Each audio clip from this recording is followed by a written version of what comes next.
So the question says three numbers are selected simultaneously from the set 1, 2, 3, and so on 25. The probability that the product of selected numbers is divisible by 4 is equals to. Four options A, B, C, D are given. We have to choose the correct one.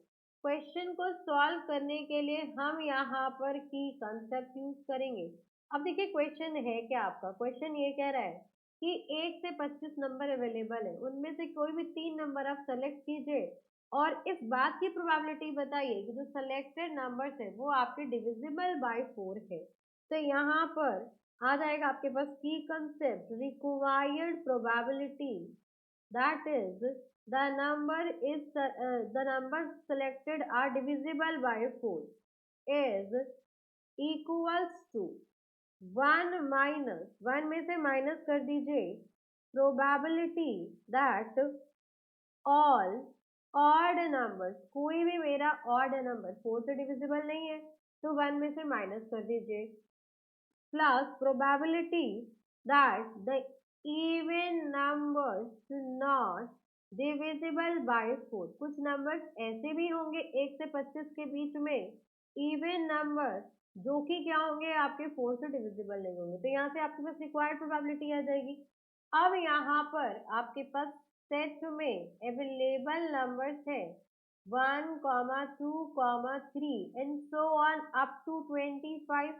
अब यहाँ से number of odd numbers, तो number of odd numbers will be equals to 13। 13 number ऐसे होंगे जो odd number होंगे, तो इनमें से कोई भी नंबर आपका डिविजिबल नहीं होगा।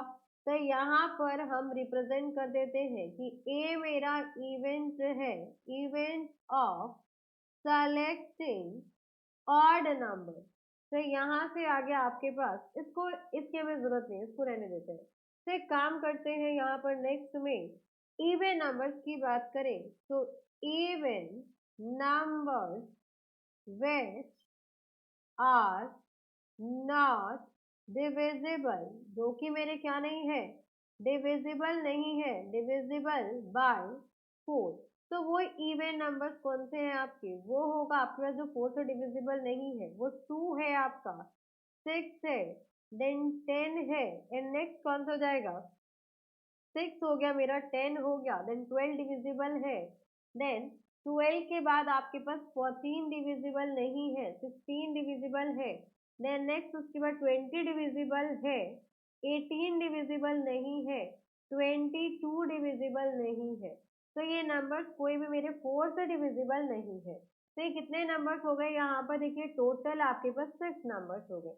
तो यहाँ से आ गया आपके पास required probability is equal to, यहाँ पर अगर रिक्वायर्ड प्रोबेबिलिटी, अब क्या करना है, 1 में से ऑड नंबर्स को और उन इवन नंबर्स को माइनस कर देंगे जो डिविजिबल नहीं है 4 से। तो this is equals to, probability is equals to 1 minus, यहाँ पर ऑड नंबर को सेलेक्ट करने के कितने वेज होंगे, तो टोटल मेरे पास 13 नंबर्स ऑड है, उसमें से मुझे केवल 3 नंबर चाहिए, divided by total available 25 numbers है, उसमें से मैंने 3 नंबर सेलेक्ट किए, then minus, because bracket open होगा तो ये भी माइनस हो जाएगा, इवन नंबर में से 6 इवन नंबर्स है, उसमें से हम एक ही लेंगे, बिकॉज हमें क्या चाहिए, वो तीनों नंबर मेरे डिविजिबल ना हो, किससे, 4 से। तो एक ऑड नंबर ले लिया और 2 यहाँ पर हम चूज कर, एक इवन नंबर ले लिया और 2 चूज कर लेंगे हम किसमें से, ऑड नंबर में से, तभी ये तीनों जो है, इन तीनों का प्रोडक्ट डिविजिबल बाय 4 नहीं होगा। और यहाँ पर अगेन 25 में से हमें 3 एलिमेंट्स को सेलेक्ट करना है, तो ये हो गया आपके पास 1 माइनस 13 फैक्टोरियल अपॉन 13 माइनस 3 कर देंगे, तो 13 माइनस 3 करने पे ये हो गया आपके पास 10 फैक्टोरियल इंटू 3 फैक्टोरियल, और इसको सॉल्व करेंगे तो ये हो गया 25 फैक्टोरियल, 25 माइनस 3 करेंगे तो ये हो गया आपके पास 22 factorial into 3 factorial, then minus यहाँ पे आ गया 6 factorial, 6 minus 1 is 5 factorial into 1 factorial, then multiplied by, ये हो गया आपके पास 13 फैक्टोरियल अपॉन 13 माइनस 2 करेंगे तो 11 फैक्टोरियल इंटू 2 फैक्टोरियल। इसको अगेन सॉल्व करेंगे तो 25 factorial into 22 factorial into 3 factorial. Again इसको अब हम सिंप्लीफाई करते हैं तो यहाँ पर देखिए this is equal to 1 minus, इसको हम लिख सकते हैं 13 इंटू 12 इंटू 11 इंटू 10 फैक्टोरियल। इस 3 फैक्टोरियल से ये 3 फैक्टोरियल कैंसिल आउट हो जाएगा। एंड नेक्स्ट देखिए यहाँ पर, देन नेक्स्ट इसको हम सॉल्व करते हैं तो यहाँ पे अपॉन में क्या जाएगा आपके पास 10 फैक्टोरियल और ये 22 फैक्टोरियल एज इट इज आएगा। इसको हम लिख सकते हैं 25 इंटू, इसको मल्टीप्लाई करेंगे तो 25 into 24 into 23 into 22 factorial, then minus, यहाँ पे भी कोई भी टर्म आपकी कैंसिल आउट नहीं होगी तो इसको लिख सकते हैं 6 into 5 factorial upon 5 factorial. 1 factorial आपका 1 होगा। देन यहाँ पे 13 को हम लिख सकते हैं 13 into 12 into 11 factorial. Then next यहाँ पर ये 22 फैक्टोरियल आपका एज इट इज रहेगा और ये हो गया आपके पास इंटू 3 फैक्टोरियल। अब यहाँ पर देखिए ये हो जाएगा आपके पास 11 फैक्टोरियल इंटू 2 फैक्टोरियल इज 2। यहाँ पर इसको 25 फैक्टोरियल रहने दीजिए।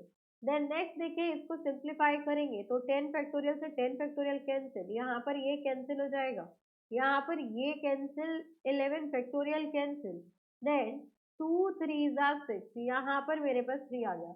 इसको आप फर्दर सिंप्लीफाई करेंगे तो ये हो जाएगा 1 माइनस, इसको पूरा सॉल्व करके वैल्यू आएगी 143 अपॉन, ये हो जाएगा 1150 माइनस, यहाँ पर भी 23 फैक्टोरियल और 3 फैक्टोरियल को सिंप्लीफाई करेंगे तो यहाँ से भी आपके पास सिंप्लीफाई करके ये जो वैल्यूज आएंगी मल्टीप्लाई करने पे तो अपॉन में डिनोमिनेटर आपका एज इट इज रहेगा 1150 और यहाँ पर वैल्यू आ जाएगी आपके पास 234। तो from here we can say that required probability, LCM ले लेंगे तो यहाँ पर आ गया आपके पास required probability is equals to, यहाँ पे हो जाएगा आपके पास प्रोबेबिलिटी इज इक्वल्स टू, अब एलसीएम लिया तो एलसीएम के आ गया 1150 तो ये हो गया मेरे पास 1150, यहाँ भी 1150 बिकॉज यहाँ पे आपके पास 1 है, माइनस इन दोनों को ऐड कर लेंगे हम तो ये हो गया 143 एंड 234 तो यहाँ से आपके पास आ गया 143 एंड 234, यहाँ पे यही वैल्यू मुझे गिवन है तो ये हो गया आपके पास यहाँ पर 7 आ जाएगा, देन यहाँ भी 7 आ गया, ये हो गया आपके पास 377। देन इसको अगर मैं फर्दर सिंप्लीफाई करूँ तो ये हो जाएगा मेरे पास 773 अपॉन 1150, तो ये हो गया आपके पास रिक्वायर्ड आंसर। अब यहाँ पे ऑप्शंस में चेक करेंगे तो 773 upon 1150, this is option C. So this is our final answer. Hope you understood it very well. Thank you so much. Best of luck.